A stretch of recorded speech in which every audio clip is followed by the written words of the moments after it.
Pemirsa, Undang-Undang Cipta Kerja yang disahkan DPR RI dan didukung pemerintah Republik Indonesia terus menuai aksi penolakan termasuk di Aceh. Mahasiswa bahkan menolak keras intervensi dalam lingkungan perguruan tinggi. Perlawanan yang sangat masif, betul tidak kawan-kawan? Pada seluruh masa aksi meminta agar mengangkat tangan kirinya kawan-kawan. Puluhan mahasiswa yang tergabung dalam seruan aksi mahasiswa sama kembali melakukan aksi unjuk rasa bertepatan dengan Hari Sumpah Pemuda di Bundaran Simpang 5 Banda Aceh. Dalam aksi yang bertema bebaskan dan sterilkan kampus, mahasiswa berorasi serta membentangkan spanduk dan poster. Dalam aksinya, mahasiswa menyatakan penolakan Undang-Undang Cipta Kerja Omnibus Law serta mengecam terkait dikeluarkannya Surat Edaran Kementerian Pendidikan dan Kebudayaan Republik Indonesia perihal himbauan pembelajaran secara daring dan sosialisasi Undang-Undang Cipta Kerja. Dan hari ini kami mewujudkan demokrasi dalam dunia pendidikan, baik dalam dunia pelajar maupun di dalam dunia perguruan tinggi.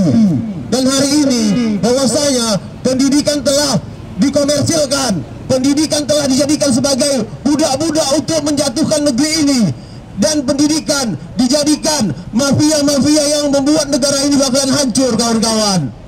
Makanya hari ini mari sama-sama kita sadarkan bahwasanya intervensi dalam dunia pendidikan telah dipolitikin oleh partai politik. Kampus telah dijadikan sebagai wahana para partai politik. Kampus telah dijadikan orang-orang di partai politik, para akademis birokrat, para akademis dalam rektorat telah ditunjuk oleh para elit politik.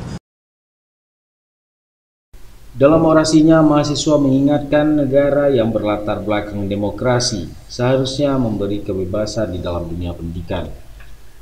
Dan kampus perguruan tinggi menjadi tempat yang bebas serta steril, bukan bagian dari pemerintahan.